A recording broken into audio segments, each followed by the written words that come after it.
5-number summary and the box plot.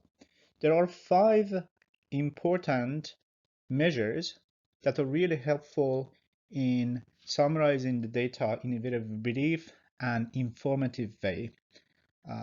These measures are the smallest value that you have, the minimum value, the maximum value, the largest value that you have, and the first quartile, the second quartile, and the third quartile. These 5 measures can give a lot of information about the distribution of your data. And we actually going to use that in a plot that is called Boxplot to visualize it. The Boxplot is a graphical display of the data based on these 5 numbers, the minimum, the maximum, Q1, Q2, and Q3. That shows the relative standing of data or the distribution of data. So the smallest value, Q1, the median or Q2, the third quartile, and the largest value.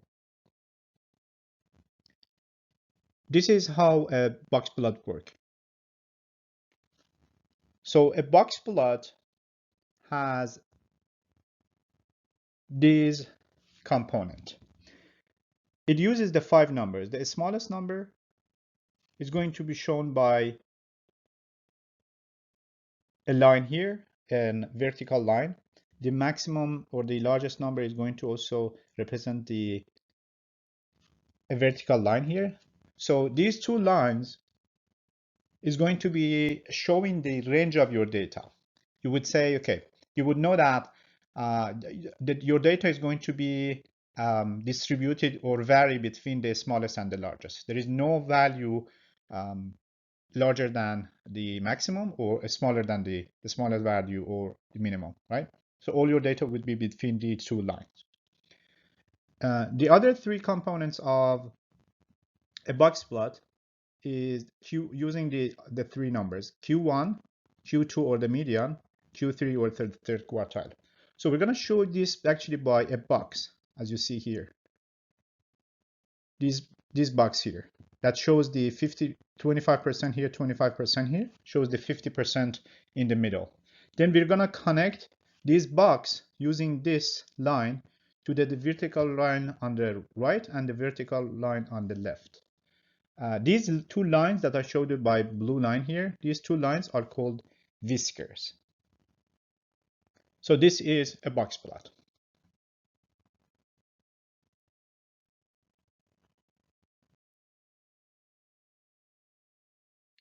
The distribution shape and the box plot. The box plot that I showed you, the typical box plot, this is not necessarily going to be the case, and similarly for any data set. If you look at this data, this box plot, you see that the distance between x, small as x, and Q1, this distance is equal to the distance between Q3 and the largest value. Also, the distance between Q1 and median is equal to the distance between median and Q3. This is a balanced box plot. Also, we can say that probably these 4 distances are all equal. But this is not going to be the case for every data set. For example, if we have a skewness in our data, then that would result in a box plot that is skewed and it's not balanced. For example, here we have positive skewness or right skewness in our data. You can see it from based on the frequency distribution graph here. You see that it's right skewed, it's leaning toward the right. And you can see that the distance between Q3 and the largest value is much greater than the distance between Q1 and the smallest value. Also, the distance between Q2 to Q3 is much larger than the distance between Q1 and Q2. This is because we have right skewness in our data. If we plot the box plot for this set of data, the box plot will be also imbalanced, as you see here, because our data set is imbalanced.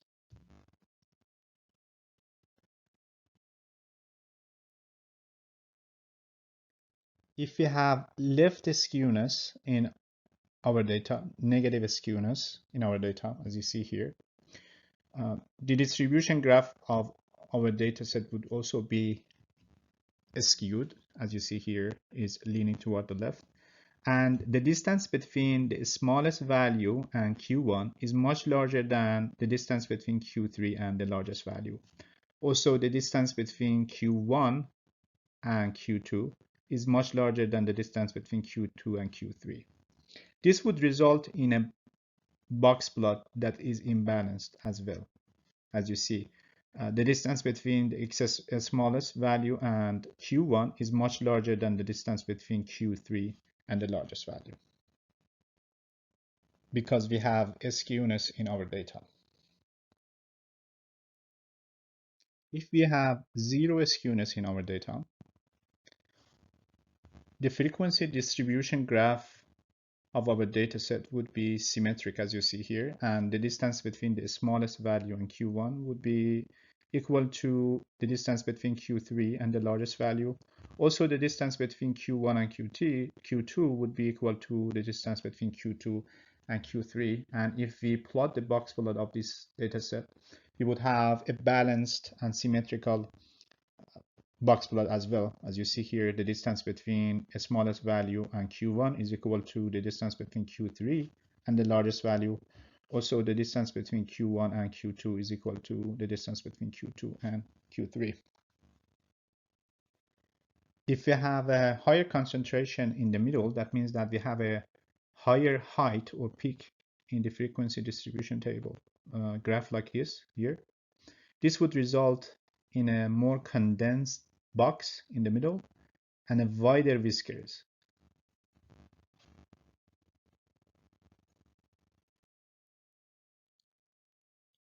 Let's do an example for box plot. Suppose we want to plot the box plot for this set of data. So the first step is to order our data from the smallest to the largest, which is already done here. And the next step after that would be to find the 5 important numbers to plot the box plot. And that would be the smallest number, the minimum number, the maximum number, and Q1, Q2, and Q3. So these are the X smallest and X largest, the minimum and the maximum. We also need to find Q1, Q2, and Q3 to have the total 5 numbers that are important to plot the box plot. I'm not going into detail how to find those numbers. You should be able to figure that out by yourself, because we have already done that and that's simple. So I'm going to identify those here. This is our first quartile. This is our second quartile or the median. And this is our third quartile or Q3. So now we have all the 5 numbers that we wanted. We can plot the box plot. So we have to be careful about the units. We have to about the distances. Each unit, one number has to be exactly 1 for each number. So that means that we have to be careful about the distances between these numbers, as if you are using a ruler or something. Okay. So I'm going to, because it's really hard and difficult to use the stylus here, I'm going to use the PowerPoint tools. All right. So this is how we find the smallest number, the largest number, and the 3 quartiles, the Q1, Q2, and Q3. And then we're gonna plot the box plot. The minimum number here is going to be the vertical line here. That's going to show the minimum or the lower end of our data. The maximum number is going to structure or make this vertical line on the right, which is going to be the upper bound on our data range. And the 3 quartiles, the Q1, Q2, and Q3 are going to build this box here. And then we're going to continue. We are going to connect these box using this line, which is called whisker, to these two vertical lines here. And that's going to make our box plot complete.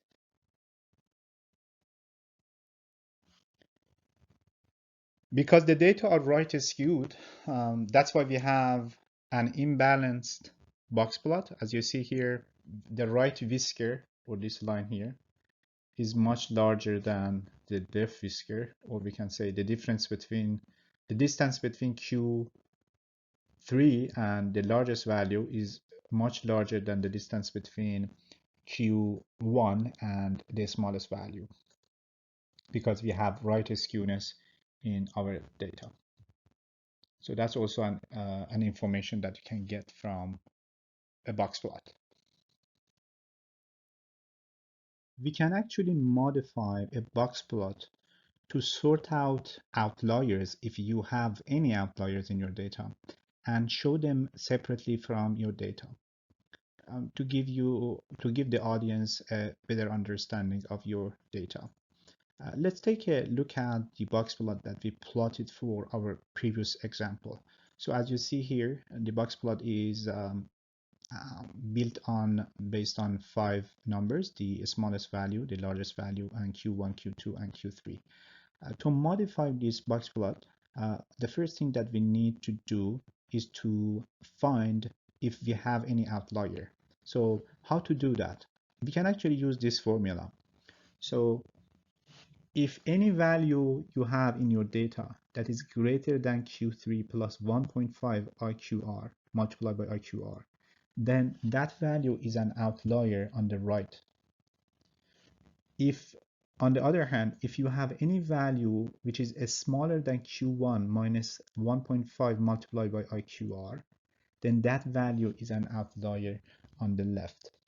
So after you identify outliers, you have to set them aside from your data and then find a new minimum and maximum, because always outliers are your minimum and maximum, right? And then build a box plot for the new data. So let's actually do this for this example right here. So first, let's see if we have any outliers. I'm going to check for 27. 27 is the largest number here. I want to see whether 27 is an outlier. So is 27 greater than Q3 plus 1.5 multiplied by IQR? First of all, we need to compute IQR. What is IQR here? IQR is Q3 minus Q1. Q3 minus Q1, which is going to be 5 minus 2, which is 3. So IQR is 3. IQR is 3. This is 3. So let's see if 27 is an outlier. 27, is it greater than Q3, which is 5, plus 1.5 multiplied by 3? This value is 5 plus 4.5, which is 9.5. 9.5 is actually less than 27. So this actually would check. This means that 27 is an outlier. So what we need to do is we need to exclude this outlier, which is 27, from this box plot. So that's going to be, we're going to actually exclude it. So we need to find the new largest point if we ignore 27. The new largest point in our data would be actually 9. I'm going to put the 9 here. It would be somewhere around here. So 9 would be somewhere here, for example. And 9 is not an outlier because 9 is not greater than 9.5, right? 9 is not greater than 9.5. So 9 is not an outlier. So to modify the box plot, we need to put the vertical line here instead. And we need to actually ignore this line right here. So 9 would be our new largest value and would be the vertical line. We also need to check whether we have an outlier on the left. If you check the formula, this formula for 0, it actually does not hold true. That means that 0 is not an outlier on the left. So our new box plot would be this one. This would be our new box plot, and this would be the x largest. All right, let me show you a neater picture of this that has used PowerPoint to actually build it in a very neater way. All right, the box plot below that I'm going to show you shows the outlier value, which 27 is an outlier, separately from the data. So a value is considered an outlier if it's more than 1.5 times the interquartile range, IQR, or is actually below Q1 minus 1.5 times IQR. That's the formula how to find and identify outlier.